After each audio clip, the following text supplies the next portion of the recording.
Hi guys, biglaan tong uwi ko ng Marinduque. Nung May 16 pa talaga to. Ano, tara?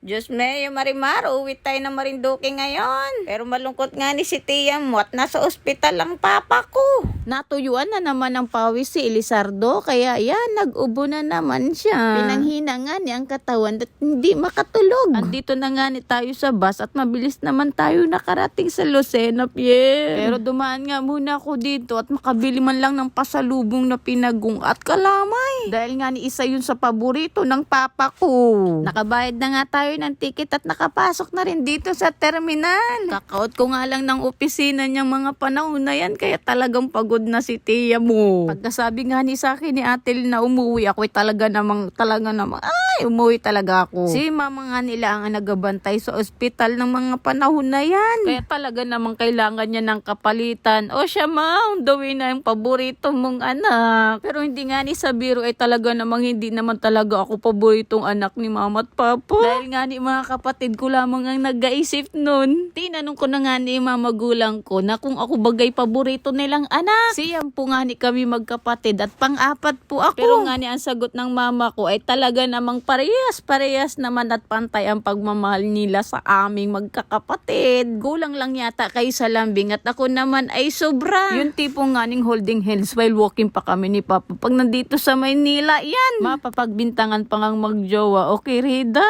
At talaga namang mapaparay ko.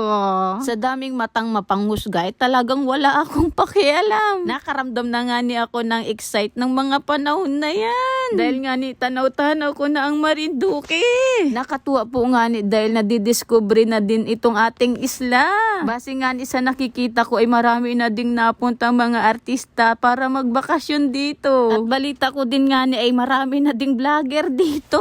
Lahat na lang tayo ay mag-vlog, wag na tayo magtrabaho. Pero itong pag-vlog ko ay para sa mga kapatid kong nasa ibang bansa. Si Ate Lenlen na nakasupport sa amin palagi sa financial. Since day one talaga ay siya na talaga yung parang panganay sa aming magkakapatid. At syempre si Ate Ina na nakapag-asawa na ng banyaga dun sa ibang bansa. Nalangin ko talaga makumpleto naman kami magkakapatid. Abroad pa mo.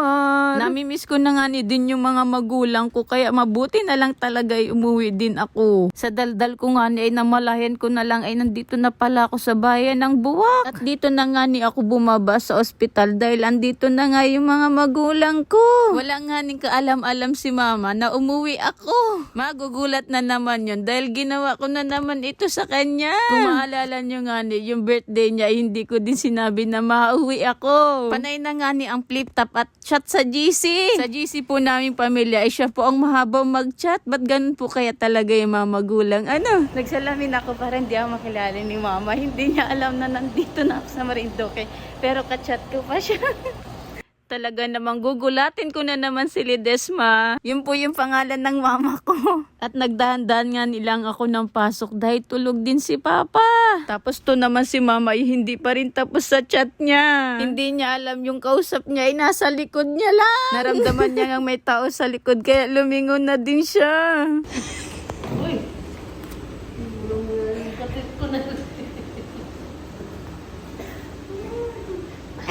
Long message pa siya tapos wrong spelling, tapos kami din ang mag-iintindi sa flip top niya. At nagulat nga din to si Papa sa akin.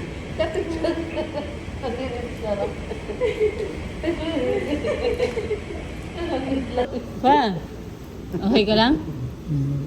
Na? At dito ko na nga ni kinamusta yung papa ko. Papa, lakasan mo lang ng loob gaya ng nasabi mo sa aming mga anak mo. Kailangan po namin kayong dalawa ni mama. Kaya tibayanin niya. Wala po kaming lupang napag-awayang magkakapatid. Sa 9 po kami magkakapatid na inire mo mama. Ang napagtalunan namin ay kung sino yung paborito ninyo sa amin. At dito ko na nga ni napatunayan na napaka-strong ng mga magulang natin. Lalo na yung mga nanay, mama, mami natin, ano? Ay, oo. Tapos kinentahan ko na nga ni si Papa kung ano bagay nangyari sa kanya, kung anong dahilan siya tinudukan ng ubo. Ayun, nag-uling pala siya. Gusto niyang tipirin yung gasol namin sa bahay, kaya nag-uling siya.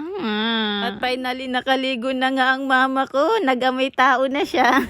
Tapos si Papa naman yung pupunasan ko ng katawan at pagpapalitan ko ng damit. Nakatuwa nga ni si Papa pag na-video ko ay talaga naman siya ay nag-response at nakain. Dahil nga inasend ko din ito sa mga kapatid ko. Sabi ko ay abigyan siya ng 5,000.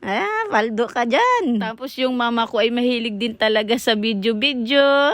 Nakikita ko nga yung sarili ko sa kanya. Ay, oo na, sige na. Nagmana na ako kay mama.